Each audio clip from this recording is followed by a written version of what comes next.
his name is... It's John Bunday.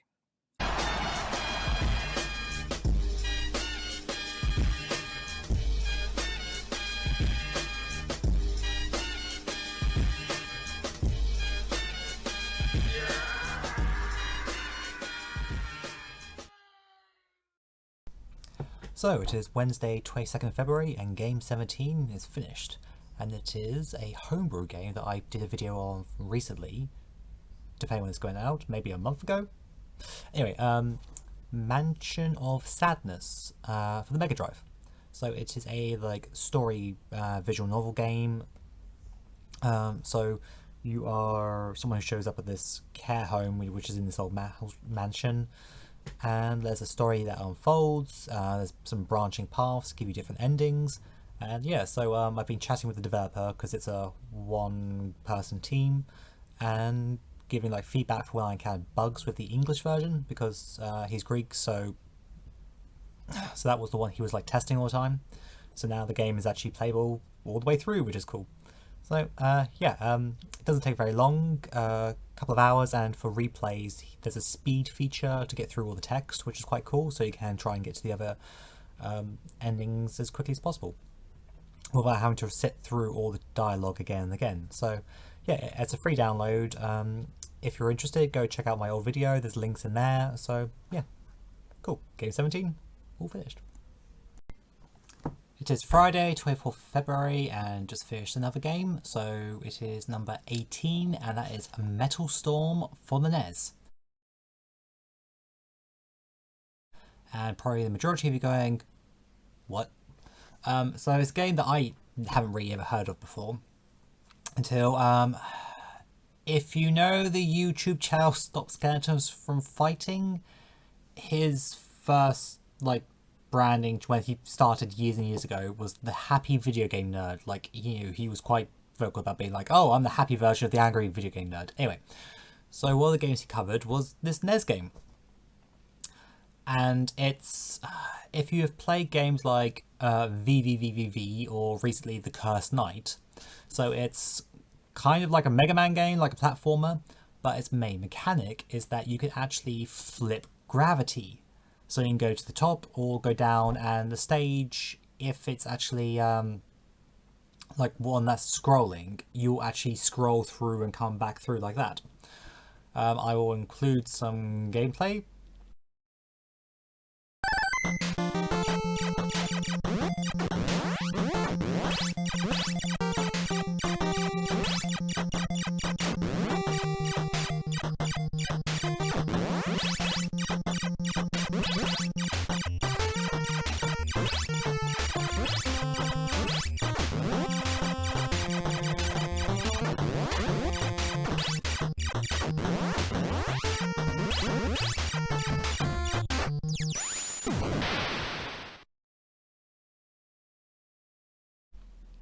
And yeah, if it's ever got a re-release, it needs that rewind feature that the Mega Man Legacy Collection got from Konami. It needs that. It needs that, because the amount of times that you will flip and kill yourself or get hit or whatever, and yeah, don't get me wrong. The first set of levels are fine. It's when you get to later in the game. There's seven levels. In total. The first 6 are 2 acts and a boss. I say 2 acts. As soon as you change to a new screen is the second part and the boss. If you die on the boss, you go back to the beginning of the second act again, FYI. The last level is a boss rush. And then the final boss, which is very piss easy to beat, but I'm guessing that's because they're expecting you to have gone through the gauntlet of all the previous bosses. So, yeah, I played it as emulation. I would not be able to do it on original hardware, no way. Also, this game suffers a lot from sprite flickering and slowdown if you've got a lot of shit happening on the screen, FYI. But I think it's definitely worth checking out just to see what you think. So, catch you later. Right, it is Monday the 27th of February and just finished game number 19. And that is The Incredible Hulk for the Master System. So this is this week's Master System challenge, and it's a high score challenge, and you're meant to do it in one continue because your score doesn't move over. So I got to level 4 and then got a game over, but to be honest, I just wanted to see the end of the game, so I've completed it. Obviously that won't count for the challenge, but I have now beaten the game, so yeah, actually, it's not a bad little game, really. It's just like a action platformer for the Master System, and yeah, it's only 5 levels, so it's not too long, and there's not really a final boss. It's just 2 of the bosses in a boss rush, which, to be honest, are piss easy, and they give you plenty of health pickups. And then the last boss, you punch once, and that's it. So, okay, but yeah, I mean, but it was fun. I mean, if I got this back when I was a kid, I probably would have had a lot of enjoyment with it. So, and it was a good distraction. So, yeah, give it a try. I think the Mega Drive version's got more to it, I believe. But yeah, for the Master System, yeah, enjoyable. So it is the 1st of March, Tuesday, and game number 20 is now completed, and that is Star Fox Assault for the GameCube. Yeah, something a bit more modern than the majority of the games on this list. So I've owned this for a little while, and if for the eagle-eyed viewers, I don't know how well this is coming through, may notice that it's in Italian, but that doesn't matter because as soon as you put the game in, it's in English. So I don't think I realised when I bought it was Italian, and it just says Star Fox Assault. So and the game boots up in English, so it's just the fact the case is a bit different. But anyway, about the game itself. So I've wanted to play this for a long time because I spent many hours playing Lilac Wars on the N64. And, I have a lot of, good memories of that. And I thought, okay, I also played Star Fox Adventures on the GameCube when it came out. That was actually a Christmas present. So I completed that, and it was like, okay, it's not a Star Fox game, but, I still enjoyed it for what it was. Did not pick this up at the time, but then, when I went through the phase of picking up a bunch of GameCube games about 5 years ago, this was definitely one of them. So, the R-Wing sections. Yep, that is proper Star Fox. But then you also have these third-person on-foot levels, which will sometimes give you like the R-Wing or the Landmaster. And I'll be honest, in like 2 of the levels where they do that, is actually detriment to you if you actually jump straight into, say, the Landmaster or the R-Wing, because you need to be on foot to go through a door that can't fit a vehicle to go to where the target is. So, yeah, anyway. So sometimes you have to do a bit more thinking of like, should I... Because your instinct is just get in the vehicle. You have to go against that. But, okay, the game isn't too long. It's only 10 levels, so... I wish... It feels like 2 games that are trying to be... 2 different games being mashed together.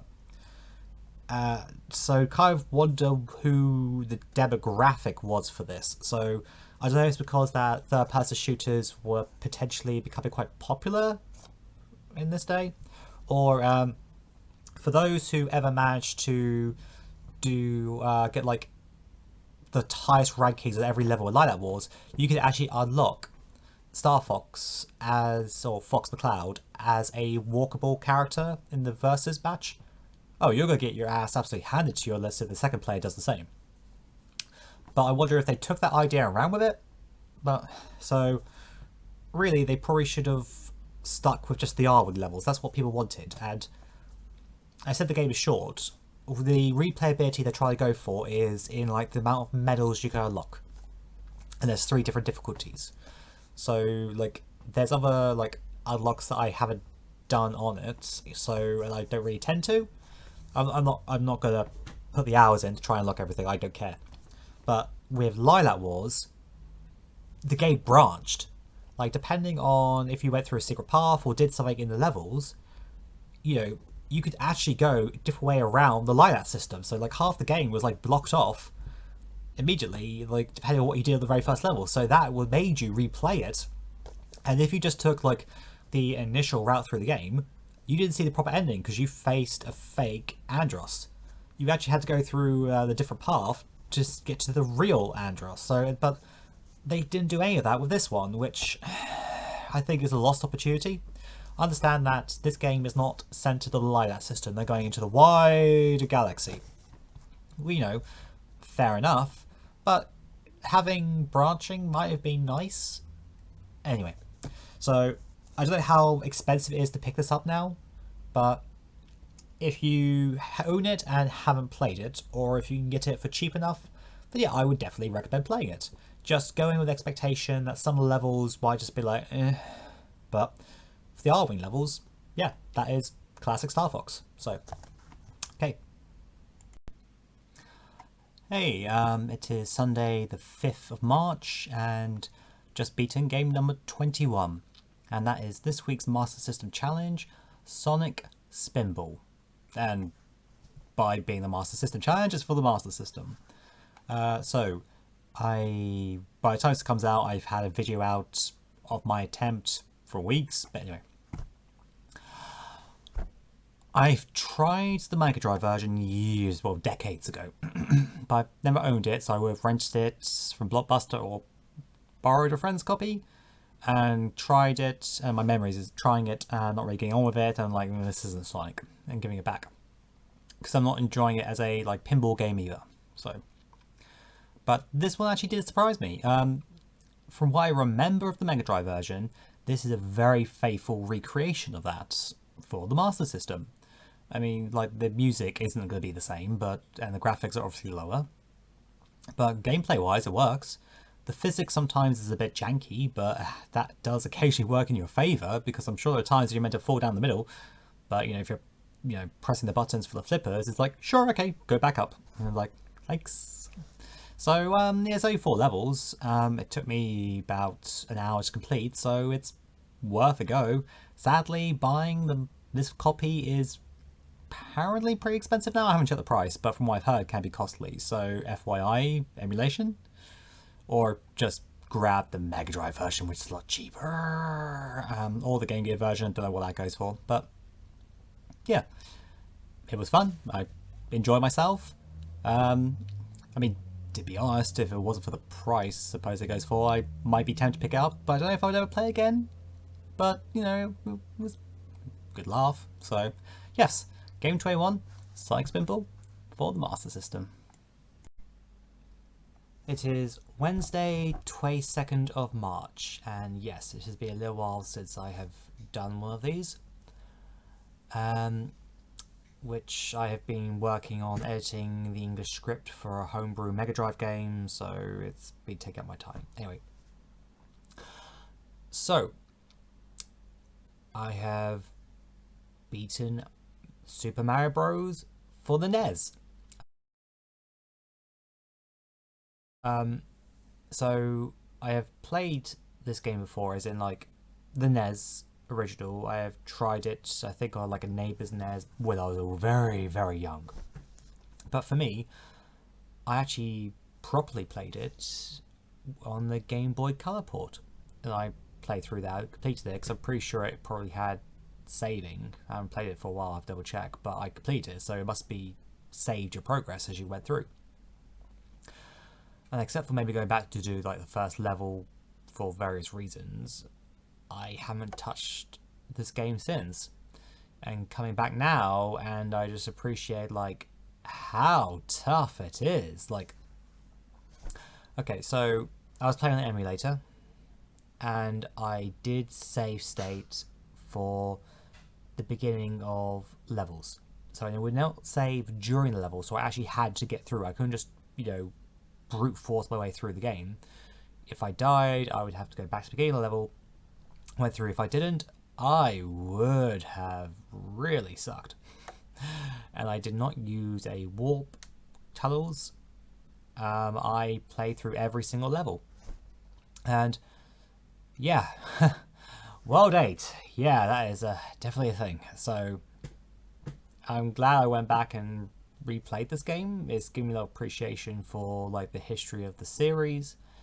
But Jesus, how the fuck did people complete this back in the day? I mean, like, seriously, the amount of like having to memorize and even just doing like reloading to get the level, like, unless if you were really dedicating coins, you had 3 lives, and then boom, back to the beginning of the game. So I don't think they'll continue. I don't, like I say, I was save stating, so I don't know. But anyway, Super Mario Bros. For the NES completed. It is Thursday, 23rd of March, and game 23 is finished, and it is Sonic for the Master System. So for me, this is actually my personal Sonic 1. Like, growing up, my elder sister had a Master System, which is still in the family, and this is the packing game, as in like built into the Model 2 Master System. So I spent a lot of time playing this long before I even played the Mega Drive version. So yeah, it's I think it still holds up really well.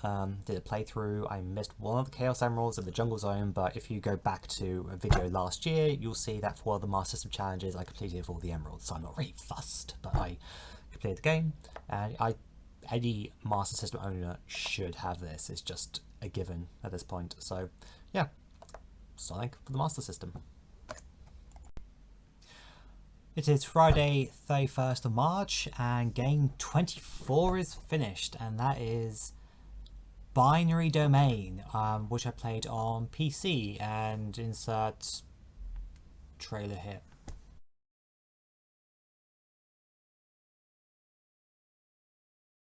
Sega.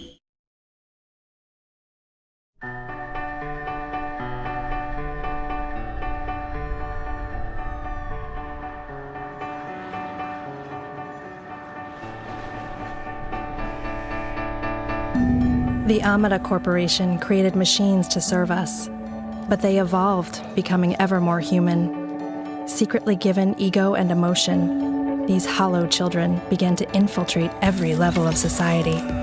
Just another step in the evolutionary chain. We have to work together. Somebody has to stop them. Let's go!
And so it's a game that's been sat in my Steam library for years. I got it as part of, like, I think a Humble Bundle ages ago, and I always look at it and think, yeah, I'll get around to it eventually, you know.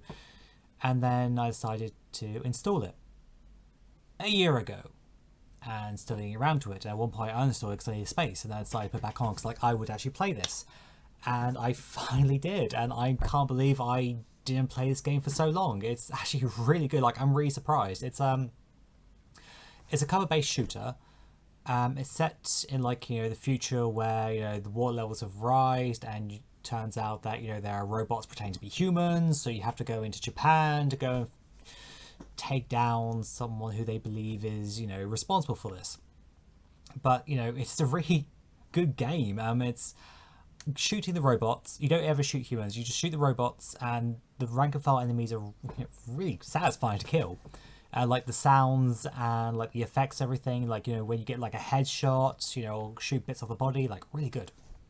And the bosses, they go balls to the wall with some of them, like, you know, go big or go home. So honestly, it's not that long a game, but you really should give it a try. If, like me, you probably got it either on your shelf or in your Steam library, play it. Seriously, do yourself a favor, play it now. Till next time.